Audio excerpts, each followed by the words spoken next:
So I wanted to clear up some common misconceptions about what is called the progressive path and the direct path to awakening.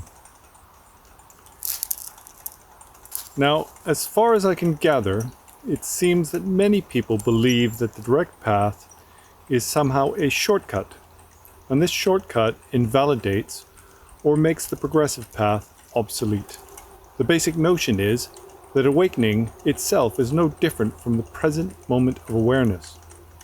And so by resting in presence, then you kind of spontaneously achieve awakening without needing to follow the progressive path, which is more difficult and somehow unnecessary. Now, this is a great mistake. It's a total misunderstanding of what is meant by these terms. So let's try to think about what they may be referring to when they say the direct path. If we look at the Zen tradition, then they talk about spontaneous realization. So maybe they're referring to this. So in the 5th or 6th century, a Persian yogi traveled to China. He's universally recognized as having been the founder of the Zen tradition. His name was Bodhidharma. And if we look at his life story, then we can come to some kind of understanding. It is said that for 9 years he lived in a cave and stared at the wall of this cave. And after 7 years, then he fell asleep. And he was so upset with himself that he cut his own eyelids off so it wouldn't happen again. This is what is taught, right? We think that to be horrific or a bit extreme. Now, he was universally recognized as having been the forefather of the Zen tradition. Not only that, but he is accredited with teaching Kung Fu to the Shaolin monks. So if he introduced this Zen tradition, then he must have known about this direct path to realization. And if it was, as they say, that you don't have to take the progressive path, why on earth was he so diligent? And also, why didn't he teach his students this method if there was a shortcut? I mean, why did he teach the Shaolin monks Kung Fu? Why didn't he just teach them this direct path and so they could be instantly enlightened without any effort? Looking at it in this way, then it's clear to us that when modern teachers talk about this shortcut direct path, they're not referring to the path that is taught in the Zen tradition. Because as we know, Zen masters are very diligent and they exert themselves to great extremes to achieve awakening. So then we could look to the Vajrayana tradition. In the Vajrayana, it talks about sudden realization of the nature of mind. So when these modern teachers are talking about this direct path, which is somehow a shortcut, they might be referring to this that exists in the Vajrayana, this sudden realization. So let's take, for example, the universally acclaimed yogi of the Vajrayana tradition. He's universally recognized as having accomplished the goal of the Vajrayana. That was Milarepa. And Milarepa's teacher was Marpa Lotsawa. He brought back the Vajrayana Tantras from India to Tibet and translated them and propagated them. So how did he teach Milarepa? Well, he didn't teach Milarepa a shortcut. In fact, he gave him a very hard time. And he made Milarepa undergo some quite severe trials. Tilopa did the same for Naropa. Why didn't Marpa teach Milarepa this shortcut? Did he not have compassion? I mean, it's said that Marpa Lotsawa was a Buddha. So why didn't he have compassion for Milarepa?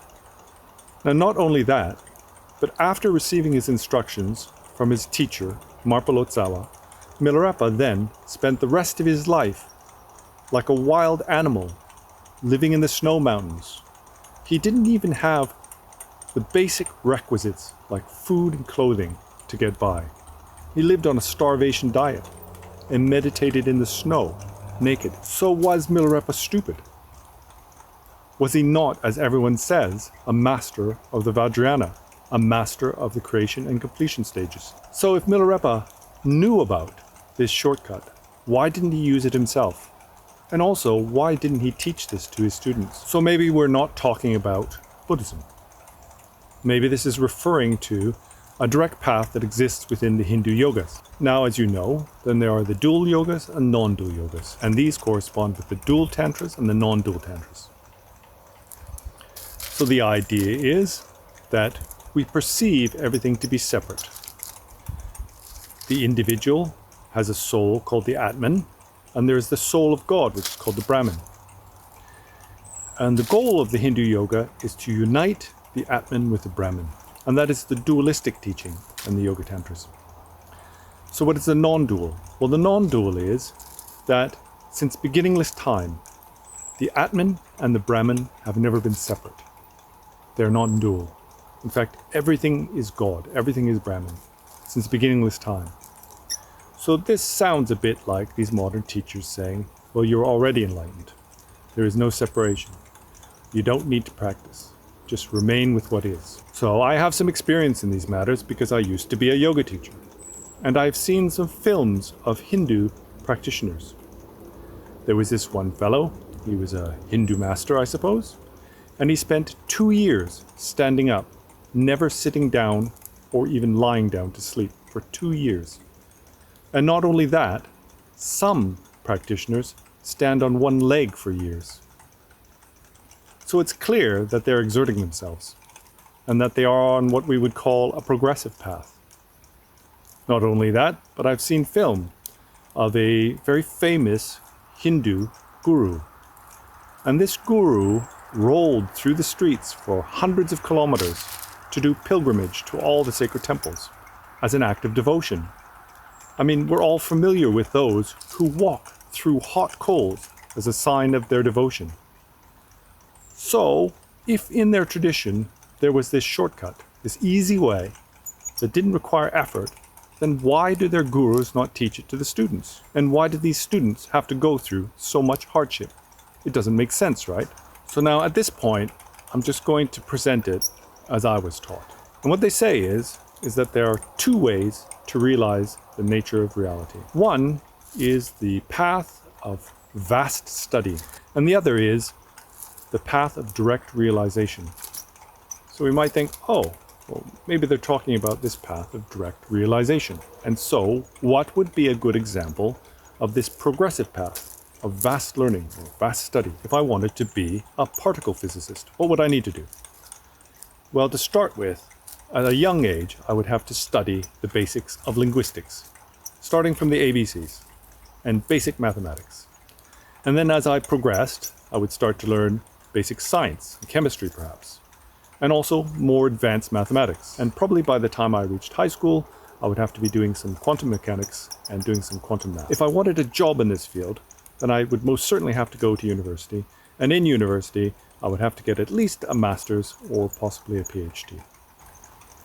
So you can see here that there's a progressive path to becoming a physicist, right? And it wouldn't help if I took a young child and said, everything is made of one-dimensional strings. Bing, you're a particle physicist. It doesn't make you a particle physicist. And so, that's the same as saying, everything is non-dual. You're already Buddha. Bing, you're awakened. It doesn't work like that. It's irrational. It's not logical in any way. And so what is a good example of this direct path? Well, the direct path is not a path of studying theory.